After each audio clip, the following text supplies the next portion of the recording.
दोस्तों, Jubin Nautiyal Indian music industry के उस सितारे का नाम है जिन्होंने अपनी चमक से पूरी दुनिया में भारत को गौरवान्वित किया है। स्थिति ऐसी है कि इनके हर वीडियो को आज देश दुनिया के करोड़ों लोगों के द्वारा देखा और अप्रिशिएट किया जाता है। लेकिन क्या ये सब हमेशा से था? बिल्कुल नहीं। जुबिन ने अपने दम पर बिना किसी बैकग्राउंड के ये अचीवमेंट हासिल किया और बिल्कुल आज के इस वीडियो में हम जुबिन के उसी सफर के बारे में जानने वाले हैं जो करोड़ों भारतीय युवाओं के लिए एक प्रेरणा का स्रोत है। तो पिछले कुछ सालों में सबसे तेजी से पॉपुलर होने वाले Indian playback singer Jubin Nautiyal का जन्म 14 जून 1989 को उत्तराखंड की राजधानी देहरादून में एक बिजनेसमैन और पॉलिटिशियन राम शरण नौटियाल के यहाँ हुआ। वहीं इनकी माताश्री नीना नौटियाल एक होममेकर होने के साथ साथ बिजनेस वुमन भी है। जन्म के बाद पढ़ाई से पहले जुबिन को म्यूजिक में इंटरेस्ट आ गया और करीब 4 साल की उम्र से ही संगीत की तरफ उनका आकर्षण बढ़ता गया। जुबिन ने अपनी पढ़ाई की शुरुआत सेंट जोसेफ्स एकेडमी देहरादून से करी, जहां उन्होंने क्लास 8 तक की स्टडी करी और फिर आगे की पढ़ाई के लिए उन्हें वेलहम बॉयज स्कूल में भेज दिया गया, जो कि देहरादून में लोकेटेड एक बोर्डिंग स्कूल है। लेकिन यहाँ आने का सबसे बड़ा फायदा हुआ कि यहाँ उन्हें म्यूजिक एक प्रॉपर सब्जेक्ट के रूप में पढ़ाया जाता था और इस पढ़ाई के जरिए उन्हें म्यूजिक को और ज्यादा एक्सप्लोर करने का मौका मिला, क्योंकि पढ़ाई के साथ ही उन्होंने कई इंस्ट्रूमेंट्स को भी सीख लिया, जैसे कि गिटार, पियानो, हारमोनियम और ड्रम्स। म्यूजिक के फील्ड में जुबिन का इंटरेस्ट तो था ही, पर इन लर्निंग्स के साथ उन्होंने खुद को इस काबिल बना लिया कि अब वो एक सिंगर के तौर पर खुद के टैलेंट को लोगों के सामने प्रदर्शित कर सकते थे।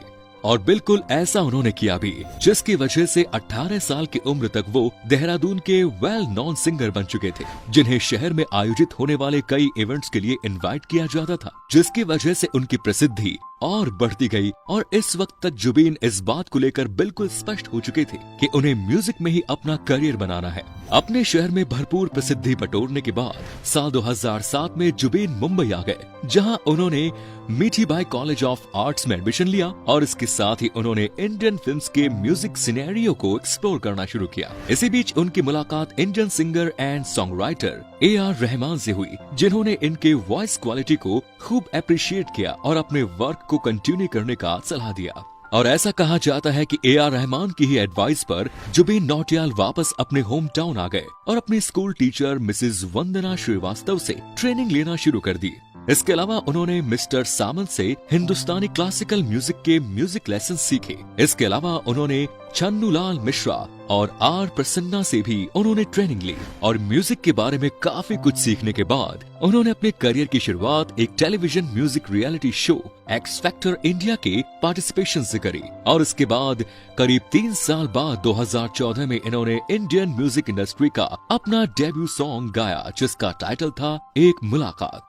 इस सॉन्ग को उन्होंने 2014 में रिलीज हुई Indian Bollywood film Sonali cable के लिए गाया और जुबिन के लिए ये बड़े सौभाग्य की बात थी कि उनका ये पहला गाना हिट रहा, जिसे अभी तक करीब 4.5 करोड़ लोगों के द्वारा YouTube पर देखा जा चुका है। अब चूंकि उन्होंने एंट्री ही इतनी जबरदस्त करी थी तो इंडस्ट्री में काम मिलना उनके लिए लाजमी था। फिर उसी साल उन्होंने दी शॉकिंस मूवी के लिए मेहरबानी टाइटल वाला सॉन्ग गाया, जो पहले जितना पॉपुलर तो ना रहा, लेकिन फिर भी ऑडियंस के द्वारा काफी पसंद किया गया, जिसकी वजह से उन्होंने सलमान खान के लीड रोल वाली कॉमेडी ड्रामा फिल्म बजरंगी भाईजान के लिए काम करने का मौका मिला और इस फिल्म में उनके द्वारा गाया गया गाना जिंदगी टाइटल वाला सॉन्ग काफी फेमस रहा। इसी बीच बॉलीवुड के अलावा उन्होंने तेलुगु और बंगाली म्यूजिक इंडस्ट्री में भी साराय नोडू और आशिकी ट्रू लव के जरिए एंट्री किया और इस समय तक अपने जबरदस्त प्रदर्शन की वजह से जुबिन के पास काम की बरसात हो गई।